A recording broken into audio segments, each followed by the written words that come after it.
haddii dabeecada wanaagsan ha laga hadla la yidhaahdo nabi moxamed baa miihaal loogu soo qaata calayhi salaatu wasalaam. ilaahay marka acmaasha mu'miniinta miisaanka la saaro oo qof walba camalkiisa la miisaamayo waxa ugu miisaan weyn, miisaan waad fahmaysaan, waa xusnul khuluq wa taqwa allah, sida nabigu uu noo sheegay calayhi salaatu wasalaam. waa inaan ilaahayna khalqay ka baqno, dabeecadeenna iyo akhlaaqdeennana aan hagaajinno, ilaahay ha noo hagaajiye. waxaa kaleeto oo nabigeenna suuban sallallahu calayhi wasallam nala ka doonayaa mar walbo magaciisa aan maqalno nabigeenna inaan ku sallino sallallahu calayhi wasallam. haddii nabigeenna aan ku sallino calayhi salaatu wasalaam, ilaahay baa noo naxariisanaya 10 mar baa ugu yar ilaahay intuu kuu naxariisanayo hal mar markaad nabiga ku sallido sallallahu calayhi wasallam. nabi moxamed akhlaaqdiisa in badan bay culummadu naga dhajiyeen. akhlaaqda nabi moxamed iyo dabeecadiisu waxay ku dhisneed qur-aanka kariimka. dhinac walboo laga fiiriyo nabi moxamed jaamaca qur-aanka, aayadaha qur-aanka haddaad akhriso aayad walba waxay ku farayso nabigeennu wuxuu ahaa mid ku camal fala oo ku dhaqma oo asaga miihaal loogu soo qaadan karo. waxaa la weydiiyey ummuna caaisha radiallahu canha. caaisha radiallahu canha waa zawjadii rasuulka sala allahu calayhi wasalam. asxaabta nabiga marka la tiinayo 7 la yidhaahdo waa ugu aqoon badnaayeen, ugu fiqhi badnaayeen bay ku jirtaa. ilaahay raadiha ka noqdo.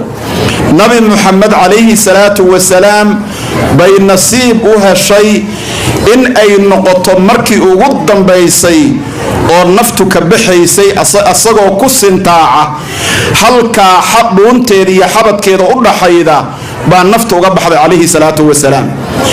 10 darajo oo 10koodaba caaisha ay dhihi jirtay calayhi salaatu wasalaam, ilaahay baa fadli dheeri igu siiyey bay ka mid ahayd nabi moxamed baa lagu oofsaday aniga halkayga korkayga asagoo ku sintaacsan baa naftu ka baxda nabi moxamed calayhi salaatu wasalaam. waxaan nabiga uga dayanaynaa marka cafigaa ka mid a calayhi salaatu wasalaam.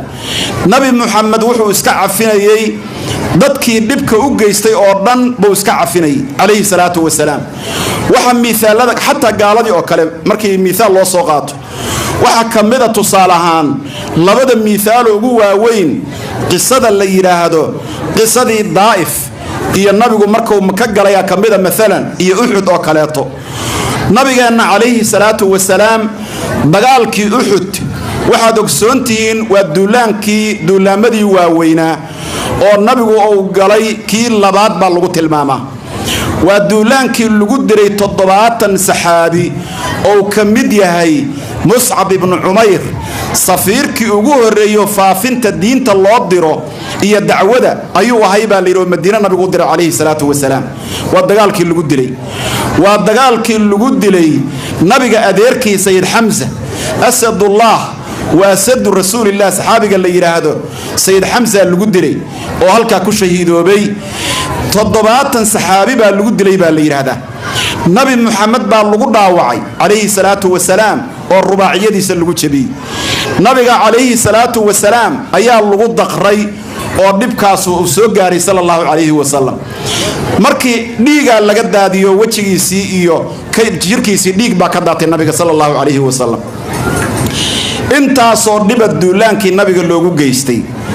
markii nabi moxamed calayhi salaatu wasalaam ay intaasoo dhiba u geysteen gaaladu nabigeenna calayhi salaatu wasalaam, hadda waxa weeye hadduu ilaahay weydiisto kulligood inuu dhammeeyo ilaahay waa dhammaynayaa.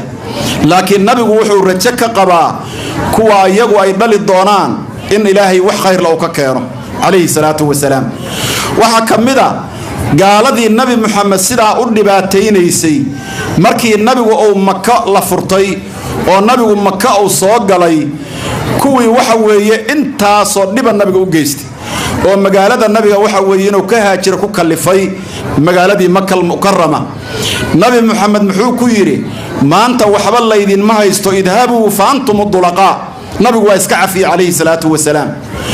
markii rasuulkeenna ay ka geeriyootay sawjadiisii khadiija radiyallahu anha adeerkii difaaci jiray alla dhigi jiray abu daalib markuu geeriyooday sanadka loogu magac daro caamul xusni la yiraahdo sanadkii murugada waa sanadkii tobnaad ee bicada nabiga calayhi salaatu wasalaam yaani markii rasuulku 10 sano oo rasuul ahaa umrigiisuna 50 sano oo marayo baa waxa geeriyooday adeerkiis abu daalib baa geeriyooday waxa geeriyootay sawjadiisii khadiija radiyallahu anha oo ilmaha nabi mohamed oo dhan ilmaha dhan nabiga u dhashay illa ibraahim maahan inta kale oo dhan ayaa geeriyootay oo ahayd gabadhii ugu horeydo nabi mohamed guursado sallallahu alayhi wasallam oo ahayd gabadha lagu tilmaamo qofkii ugu horeeyay ee nabi mohamed rumeeyay alayhi salatu wasalaam ala al-idlaq kulli marka la isku daro qof soo muslimay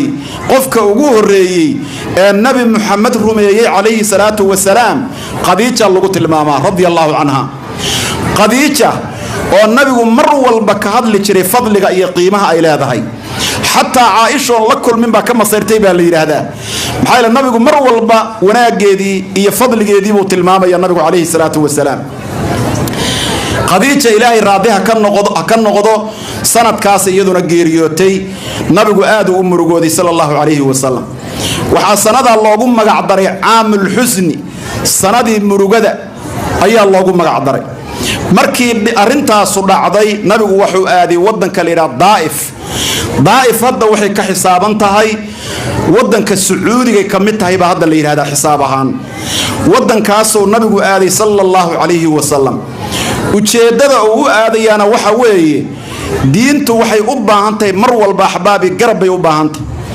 in tansurullaha yansurkum wa yuthabbit aqdamakum a'uudu billahi minash